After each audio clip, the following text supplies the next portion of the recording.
Your Excellency, Prime Minister Manmohan Singh, Minister for Culture, Srimati Chandresh Kumari Katosh, Mr. Ratan Tata, Honorable Ministers, Excellencies, distinguished guests, ladies and gentlemen.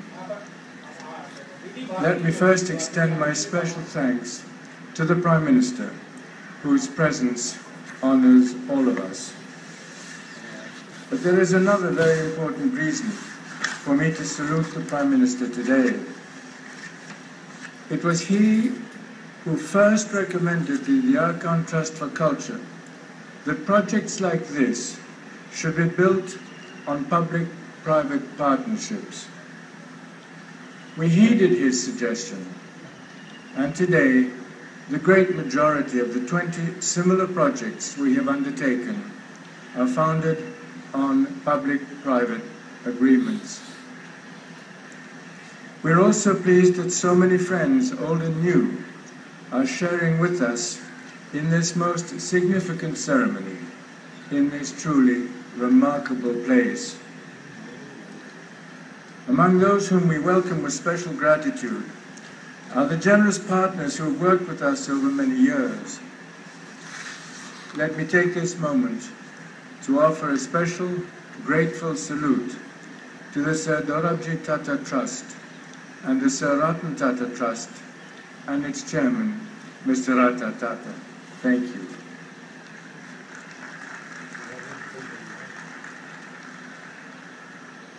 We are happy that you all here, even as we have been overjoyed to know of the many millions who now visit this site annually.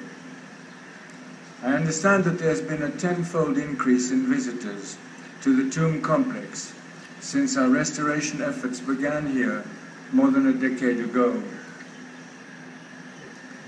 This inauguration ceremony marks the accomplishment of a great goal. The gardens and now the mausoleum are fully restored. And we can be confident that the complex will be able to welcome, on a sustainable basis, a large number of additional annual visitors in the years ahead. The fact that so many people want to share this extraordinary experience, as you do today, is a heartening affirmation of the monument's continuing importance. We all feel its power to fascinate, to teach, and to inspire us, nearly half a millennium after it was originally built. As you may know, this Mughal monument, which dates back to 1570, was the first garden tomb complex on the Indian subcontinent. It inspired major architectural innovations, culminating in the construction of the Taj Mahal. I recall happily how our own efforts began here in 1997 in celebration of the 50th anniversary of Indian independence. Our initial objective was to restore the surrounding gardens, including the fountains and the pathways, according to the original plans. That was the first privately funded restoration of a World Heritage Site in India, and it had significant impact, vastly expanding the community's green space and stimulating an impressive flow of new visitors. As the garden project was completed, we were proud to become part of a new public-private partnership dedicated to the restoration of the mausoleum and other notable buildings on this site. Our partners include the Archaeological Survey of India, the Central Public Works Department, and the Delhi Municipal Corporation. We extend our deepest gratitude to all of them. And we also note gratefully the generous support of the United States Embassy, the German Embassy, the Ford Foundation, and the World Monuments Fund.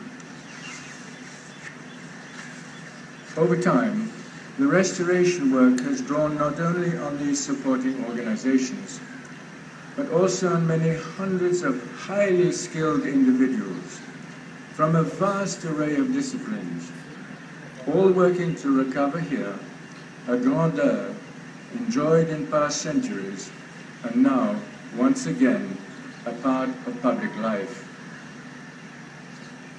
Since 2007, master craftsmen have spent some 200,000 workdays restoring Humayun's tomb and its associated structures. I think you will be fascinated, as I have been, to hear just a little about the reconstruction work. It is striking, for example, to learn that some 1 million kilos of cement concrete had been laid down here during the 20th century, and that it had to be removed from the roof using hand tools.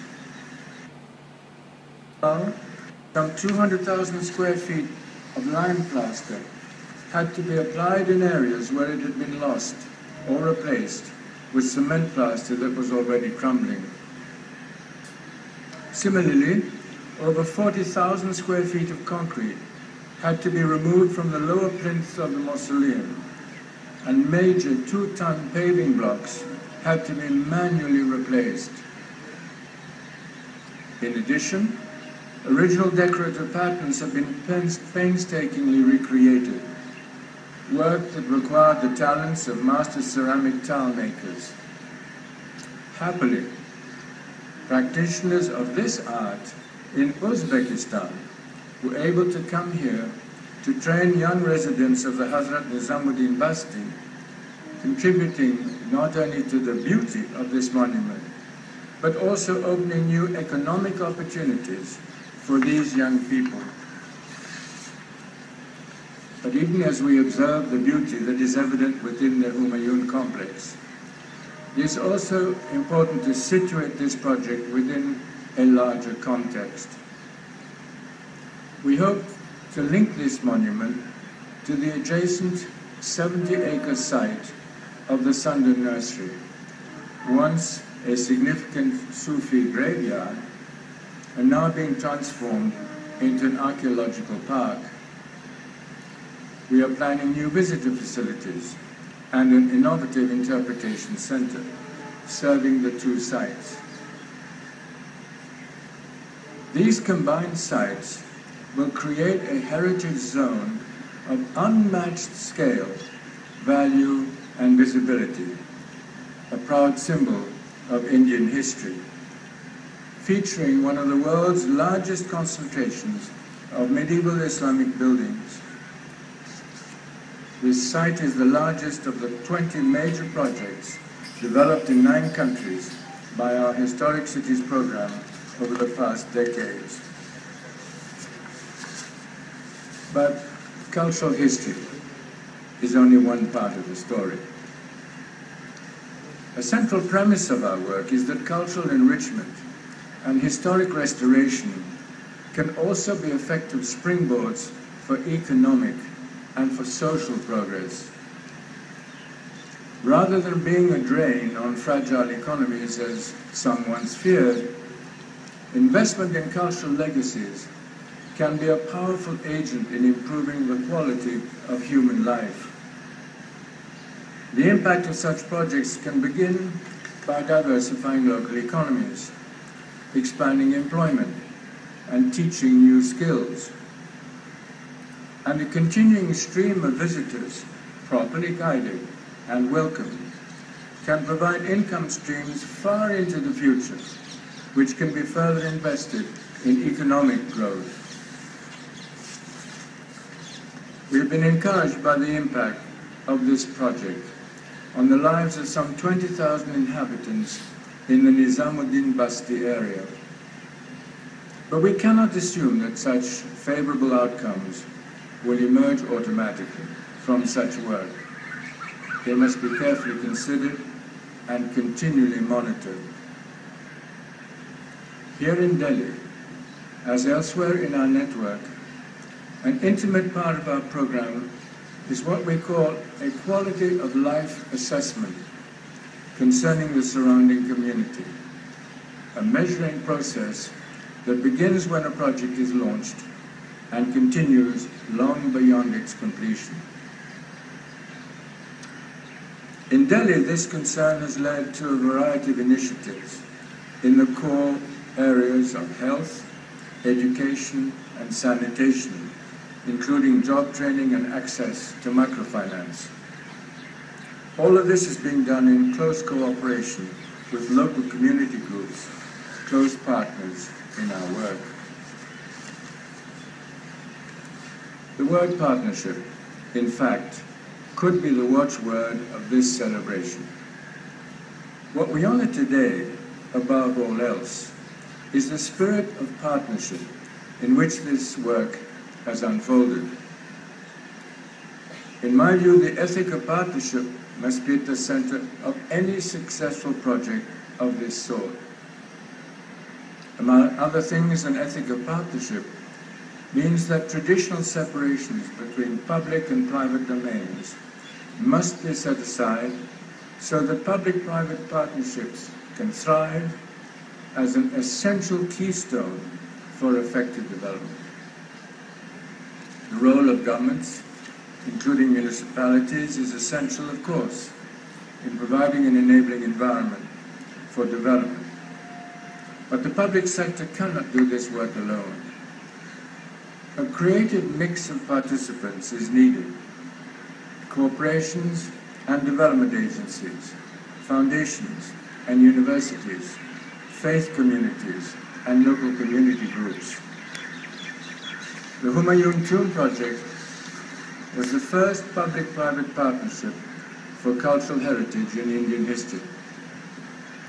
It has been a model for our new project in Hyderabad, the restoration of the Qutb Shahi tombs in cooperation with the local government.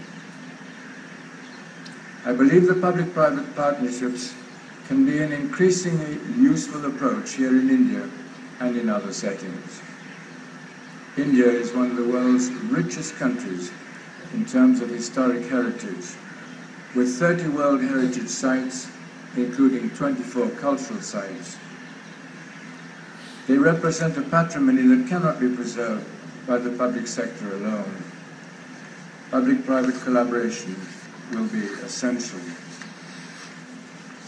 And so, I would conclude as I began, with a heartfelt salute to the partners who worked with us in making this day possible, and to all those who have cared so deeply about this project and supported it so thoughtfully. You've helped to make the Humayun Tomb endeavor into a great gift to the people of this neighborhood, to the city of Delhi, to the people of India, and indeed the peoples of the world. And you have validated the foundations on which many similar initiatives here in India and elsewhere can be built. Thank you.